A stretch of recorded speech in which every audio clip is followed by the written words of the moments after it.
My phone's ringing. Hello? Hey, Kev. It's Eric Bischoff. And I heard you might have some problems with getting more listens and downloads to your podcast. Look, Kev, I figured out the best way. Just talk shit on AEW. Just try it. The new guy to go after is probably that Will Ospreay. Make sure you listen to 83 Weeks. I think that if I'm Ospreay, shows way he's indie-rific. Hi, Spencer G. Pops. You're on the air. Eric Bischoff. Eric Bischoff and Dax Harwood got into it this past week. Dax is defending Tony Khan because, let's be honest, Eric Bischoff spends a lot of time talking about Tony Khan. That's where he makes his money now. If it wasn't for Tony Khan, Eric Bischoff wouldn't be making money as a podcaster. And he in his gut knows it. And so does Conrad Thompson, by the way. They both know when they talk about AEW, their views on YouTube go up and their downloads go up on their podcast. They know that. They know the game that they're playing, but they act like they don't. They act like they're so much better and above it, but they're not. They're fucking phonies. And shame on Conrad Thompson. Shame on you, Conrad.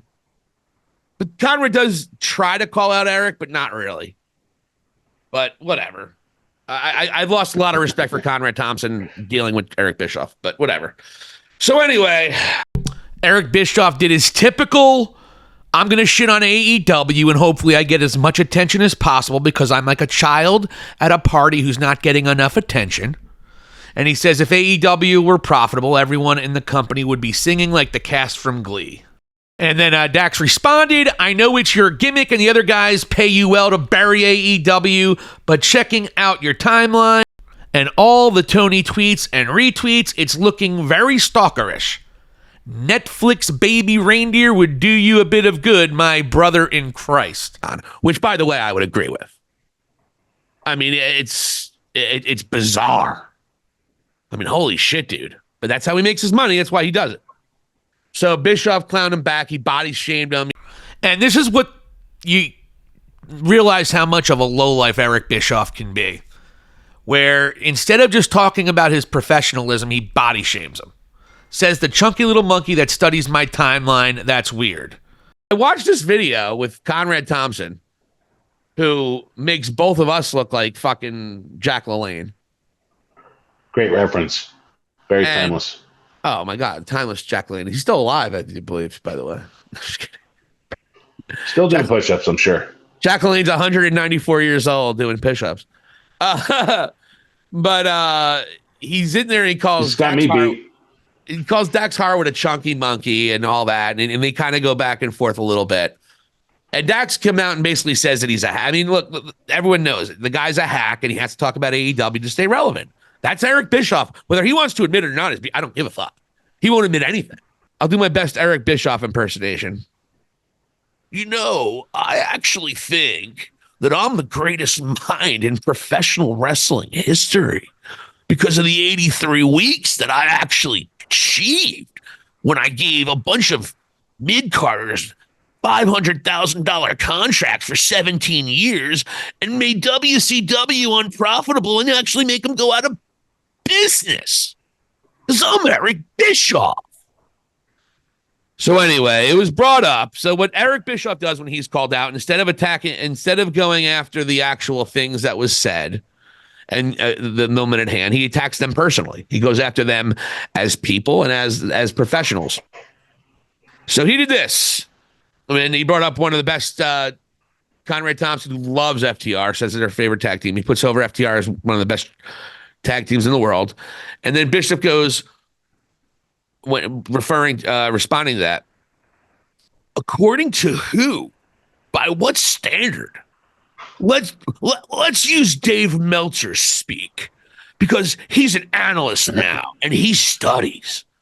By what metric are they one of the best tag teams in the world? Certainly not financially. Can't point to FTR and say, yeah, but every time they're on television, look at the success they have in ratings. Look at their quarter hours. Look at their look and how much money they draw on the road. Of course, they're not on the road because AEW can barely get enough people to produce a television. First of all, Bischoff, You actually stopped house shows because you were losing money on them. You had a decent run at house shows when your product was hot for the 83 weeks. But other than that, you drew dick. So stop playing yourself. And again, self-grandirizing what you did.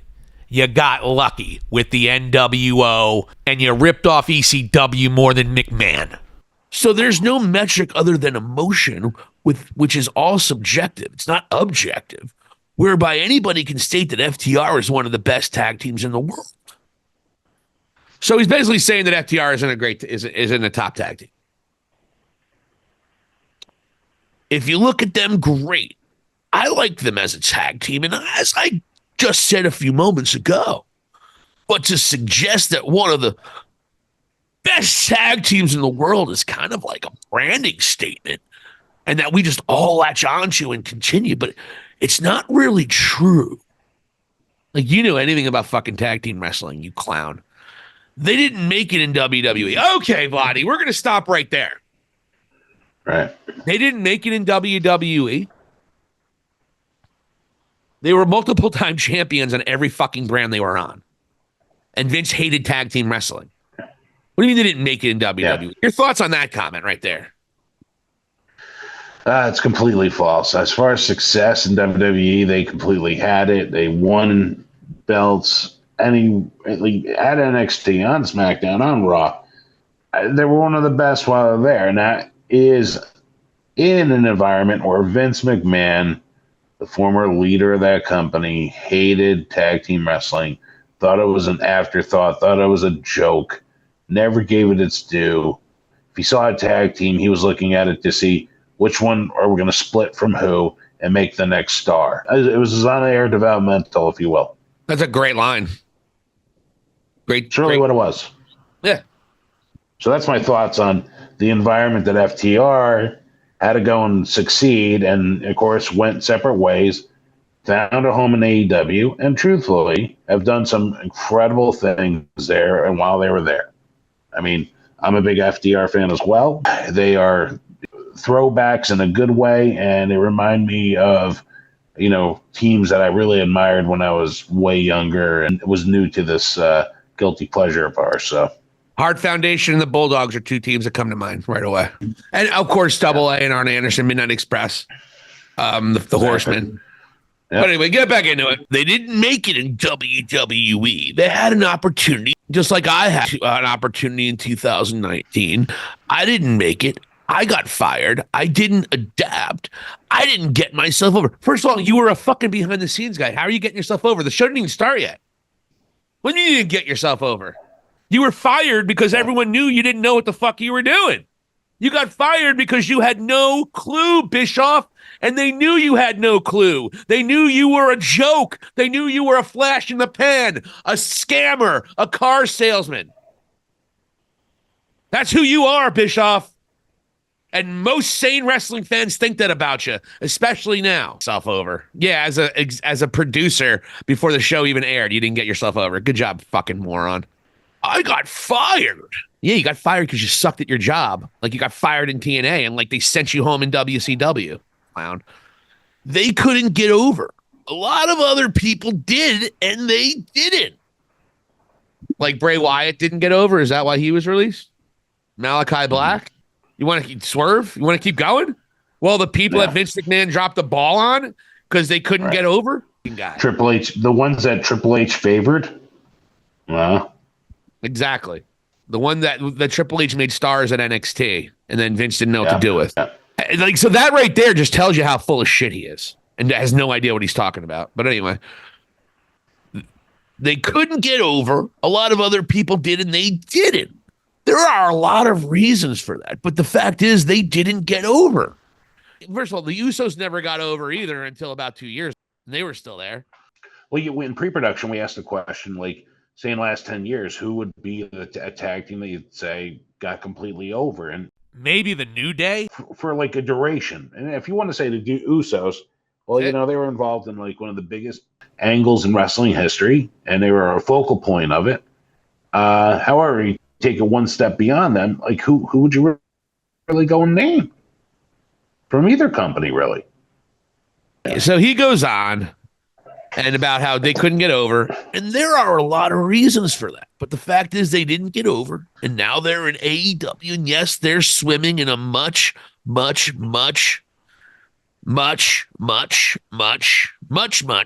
He threw like 4 bunches in there. What a fucking dildo. In a much smaller pond. So in their minds, perhaps they feel like a bigger fish. I'm not saying. I'm not sure. I haven't had any interactions with Mr. Wheeler. He hasn't taken to Twitter to call me out. He's ready to pistol whip you, you son of a bitch. That's why. He's ready to take his gun out and smack him right in his fucking forehead. But he said he's going to leave cash out of it. But yeah, Dax, you've had your opportunity in WWE and you failed. You didn't get over it. Well, it is what it is. I know it hurts. Listen to this jerk off. I know it hurts. Doesn't sound nice. It's so cruel, but it's also true. And now he's in AEW. He feels like a bigger fish in a much, 2 more muches. Jesus Christ.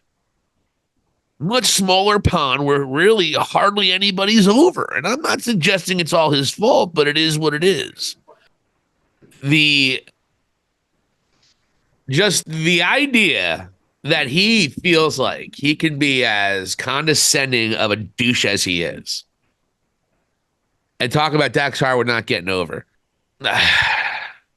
I mean, it just, again, the level of vitriol and the level of attempt low blows to Dax Harwood in those comments is a joke. And shows you what kind of human being Eric Bischoff is. That right there is a great example of why Eric Bischoff is a piece of shit right there. He is a douche. He is a clown. He is a car salesman. He is a con man. He's a con man.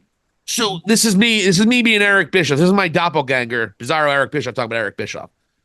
You know, it's very interesting to me.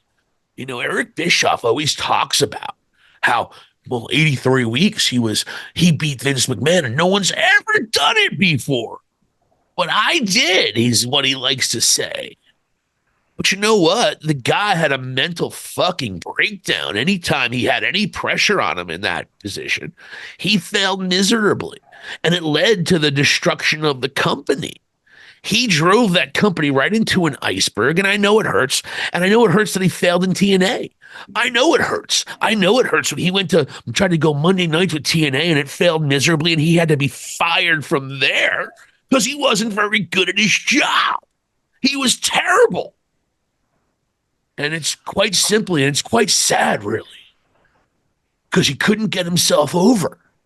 He couldn't do what needed to be done to be successful. And then he gets an opportunity for the biggest stage in wrestling history on every Friday night on a network, an actual network, paying tens of millions of dollars for a product of WWE, and he was given the keys to the kingdom, and he didn't even get to the first episode because he was so pathetic at his job.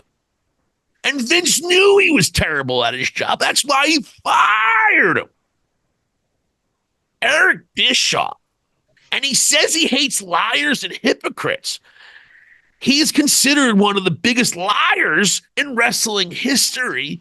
And if you want to talk about hypocrites, he calls out Tony Khan. And quite frankly, Tony Khan punches up to WWE, and he calls it Tony Khan out for it all the time. Yet he's the one who booked himself in a match on a pay-per-view against Vince McMahon and wasted everyone's time because of a personal vendetta he had against Vince.